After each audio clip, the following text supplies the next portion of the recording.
अस्सलाम वालेकुम स्टूडेंट्स। हमारे पास chapter number 5 that is about gravitation. इससे रिलेटेड जो हमसे एमसीक्यूज़ और शॉर्ट क्वेश्चन पूछे जाते हैं कंप्लीट चैप्टर में से, वो हम कंसर्न करते हैं। सबसे पहले क्वेश्चन करते हैं, ग्रेविटी का कंसेप्ट किसने दिया था, इसका आइडिया किसने पेश किया था।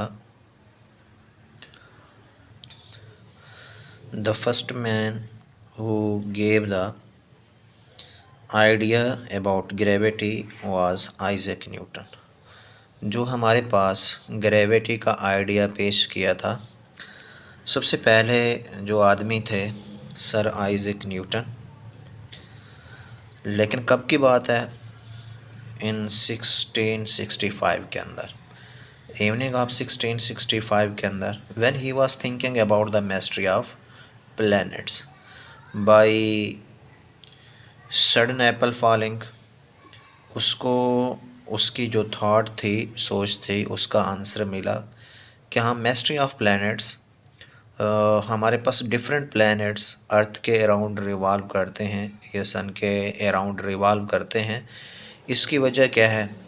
तो जब सडन सी एप्पल फॉलिंग हुई तो उसको उसके क्वेश्चन का आंसर मिला कि हाँ भाई, कोई ऐसी फोर्स मौजूद है जो ऑब्जेक्ट्स को क्या करती है, अपनी तरफ अट्रैक्ट करती है। और वो फोर्स कौन सी फोर्स है? उसको फोर्स ऑफ ग्रेविटेशन का नाम देते हैं।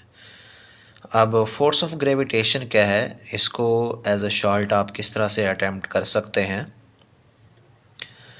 There exist a force due to which every body of the universe attract every other body. इस फोर्स को किसका नाम दिया जाता है? फोर्स ऑफ ग्रेविटेशन का नाम देते हैं। दुनिया के अंदर एक ऐसी फोर्स मौजूद है जो ऑब्जेक्ट्स को क्या करती है, अपनी तरफ अट्रैक्ट करती है। अब जैसे कि अर्थ है, अर्थ की बात करते हैं, इसके अंदर एक फोर्स ऑफ अट्रैक्शन मौजूद है, उसको हम लोग फोर्स ऑफ ग्रेविटेशन का नाम देते हैं।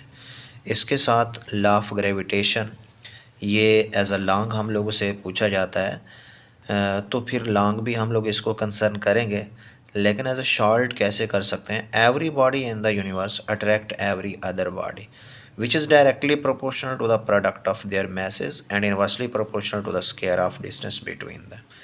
ये जो फोर्स है डायरेक्टली प्रोपोर्शनल है प्रोडक्ट ऑफ देयर मैसेस। दो मैसेज हैं, एक को m1 का नाम दे देते हैं और दूसरे को हम m2 का नाम दे देते हैं। तो जो फोर्स है वो डायरेक्टली प्रोपोर्शनल है प्रोडक्ट ऑफ देयर मैसेस और इन्वर्सली प्रोपोर्शनल है square of distance between them. इनके दरमियान जो डिस्टेंस है वो d, उसके साथ ये इन्वर्सली रिलेटेड है, इन्वर्सली प्रोपोर्शनल टू 1/d का स्क्वायर।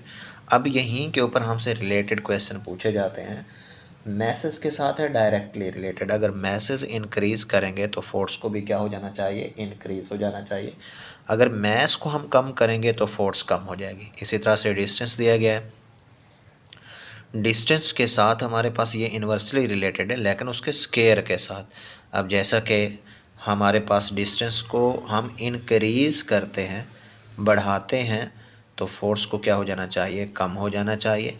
अगर हम डिस्टेंस को कम करते हैं तो फोर्स को क्या हो जाना चाहिए? इंक्रीज़ हो जाना चाहिए।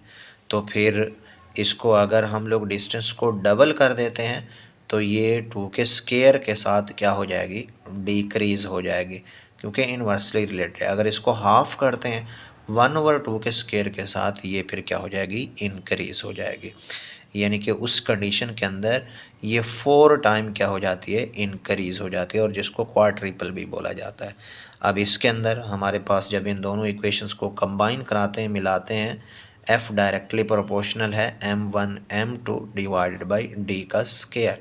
अब प्रोपोर्शनल सिंबल ख़त्म करते हैं, f is equal to g m1 m2 divided by d का स्क्वायर।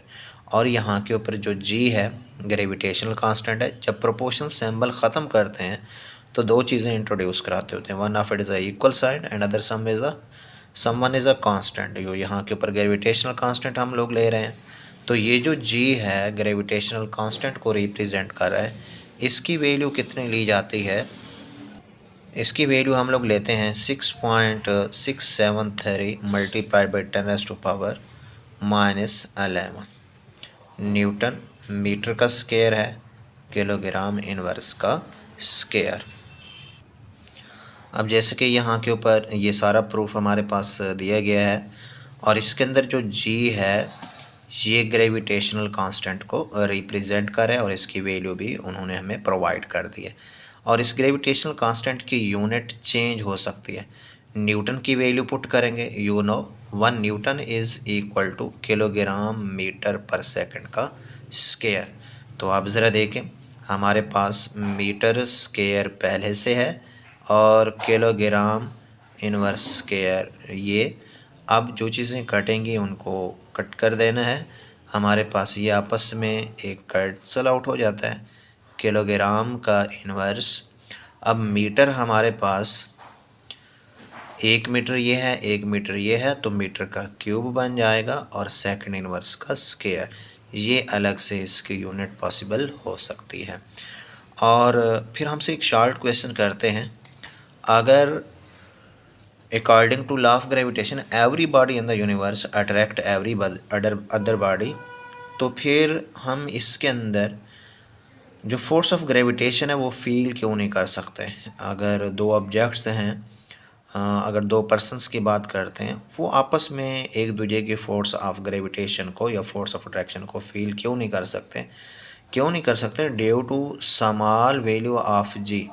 जो gravitational force of attraction of object it is a very very small that we do not feel it.